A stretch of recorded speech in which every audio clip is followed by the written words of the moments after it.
ત્યાર પછીનો ત્રીજો મંત્ર જે છે મિત્રો, એમાં કલ્યાણકારી સુખાકારીની ભાવનાની વાત છે કે જે સંભાવાય એટલે કે શિવ શંકર છે એમને કલ્યાણના દેવતા કીધા છે, સુખને ઉત્પન્ન કરનારા કીધા છે અને પ્રસ્તુત મંત્ર પણ છે એ યજુર્વેદમાંથી જ લીધેલો છે.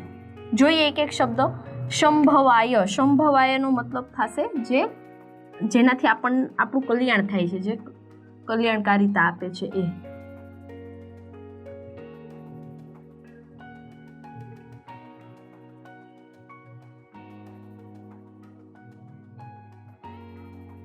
જેનાથી કલ્યાણ થાય છે, બરાબર, જે કલ્યાણને ઉત્પન્ન કરનારા છે.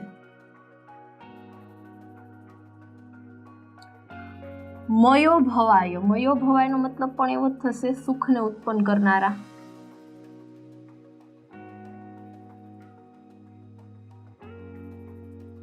જેનાથી સુખ ઉત્પન્ન થાય છે એવા. શંકરાય. શંકરાય એટલે કે જે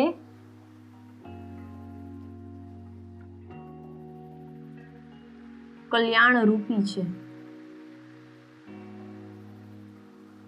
એના દાતા છે.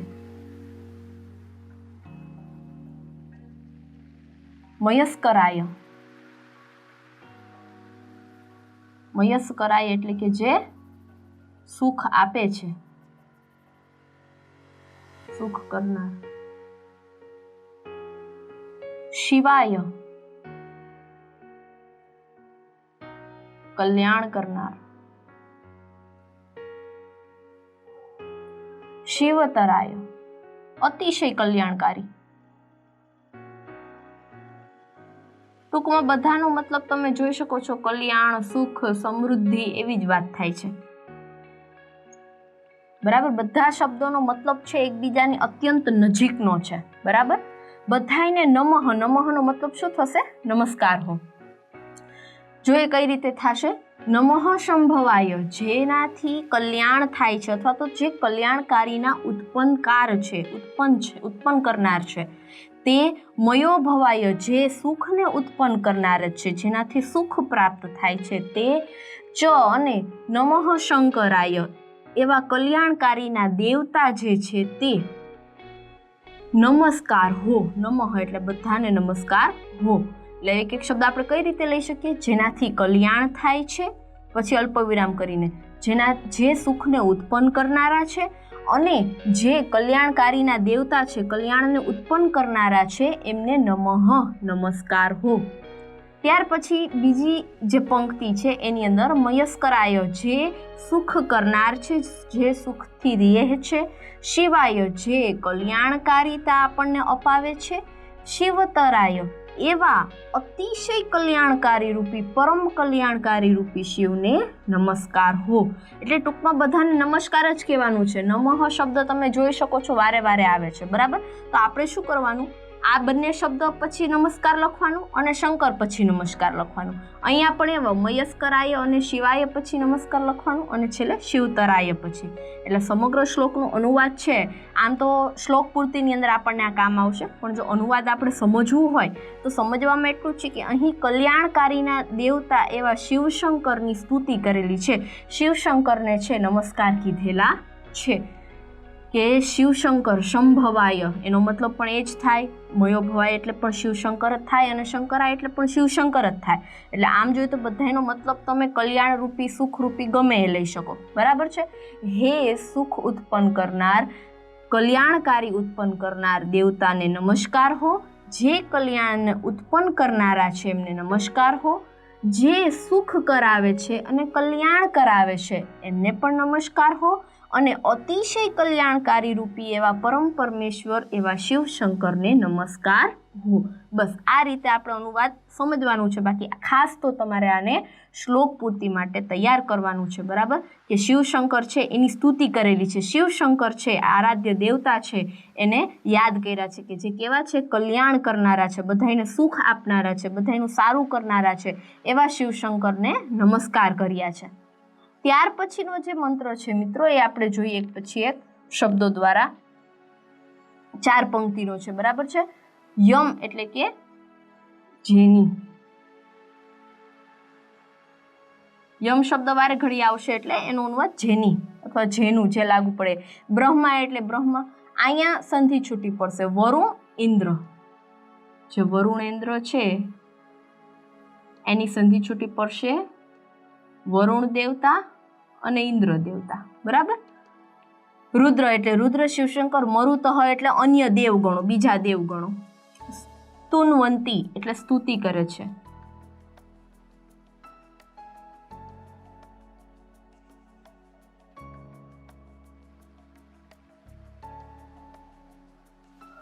દિવ્યહી એટલે કેવા? દિવ્ય. અને સ્તવેહી એટલે કે સ્ત્રોતો,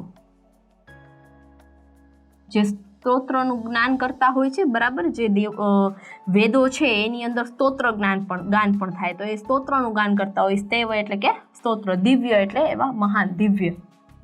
વેદેહી એટલે કે જે આપણા વેદ છે એ. સ અંગ એટલે કે એના અંગો. તમને ખ્યાલ હશે 4 વેદો પછી સાહિત્યની અંદર વેદાંગ લખાણા, જે વેદ પછી લખાણા, એટલે એને કહે છે વેદો. સ એટલે કે તેના અંગ. આ સાંગ એમાં અંગ છુપાયેલું છે. આને અંગ વચાય. આ જે અક્ષર છે એને અંગ વચાય. બરાબર છે. વેદોના અંગ, પદ, ક્રમ, ઉપનિષદ. આ ક્રમોપનિષદની સંધિ છે એ છૂટી પડશે.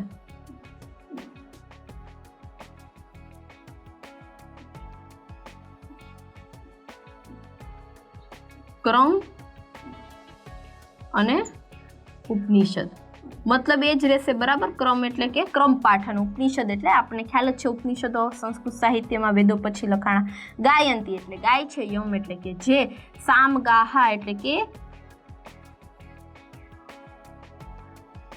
જે સામવેદ છે એને ગાય છે. સામવેદ તમને ખ્યાલ હશે મિત્રો, સંગીતનો વેદ કહેવાય. સામવેદની અંદર જે કાંઈ પણ મંત્રો છે સંગીતને લગતા છે, એટલે સામ ગાહા.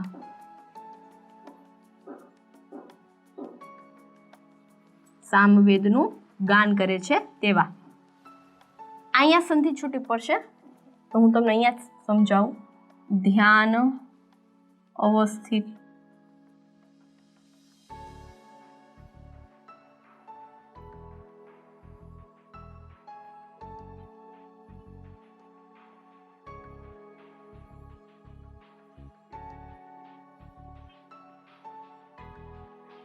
પહેલો શબ્દ ધ્યાન, બીજો અવસ્થા, તદ અને ગતેન. મતલબ શું થશે? ધ્યાનની અવસ્થાને પ્રાપ્ત કરેલ છે. બરાબર. અથવા તો મેળવેલ છે. આવી રીતે આખું સંધિ છૂટી પડશે. ધ્યાન અવસ્થિત તદ ગતેન, જેણે ધ્યાનની અવસ્થાને પ્રાપ્ત કર્યું છે તેવા. મનસા એટલે કે મનથી.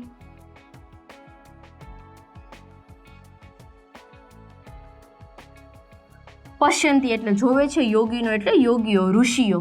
યસ્યાંતમ, અહીં પણ સંધિ છૂટી પડશે.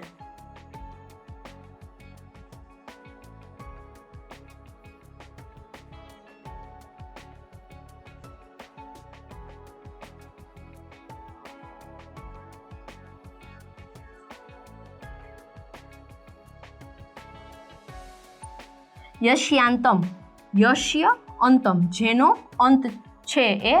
ન વિદુહ, ન એટલે નહીં ને, વિદુહ એટલે જાણવું.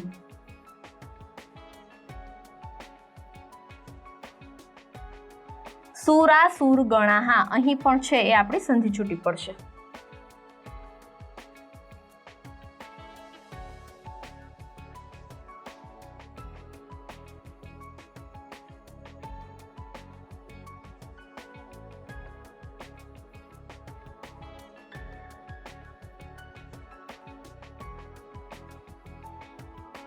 કઈ રીતે સંધિ છૂટી પડશે?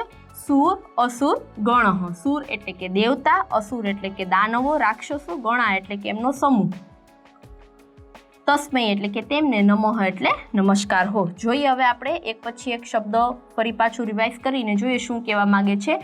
યમ, યમ એટલે કે જેની બ્રહ્મા, વરુણ, ઇન્દ્ર, રુદ્ર અને અન્ય દેવતા ગણ. મરુતઃ એટલે અહીંયા આપણે શું લેશું? અન્ય દેવતા ગણ. સ્તુવંતી એટલે કે સ્તુતિ કરે છે. કેવી રીતે? તો કે દિવ્ય સ્તોત્રો વડે. જેની બ્રહ્મા, વરુણ, ઇન્દ્ર, રુદ્ર અને અન્ય દેવગણો દિવ્ય સ્તુતિઓ વડે, દિવ્ય સ્તોત્રો વડે સ્તુતિ કરે છે. બરાબર, આ સ્તુવંતી છેલ્લે આવશે, બાકી બધું લાઈનમાં જ ચાલશે, એટલું આપણે યાદ રાખવાનું છે. બરાબર, દિવ્ય સ્તોત્રો વડે સ્તુવંતી સ્તુતિ કરે છે.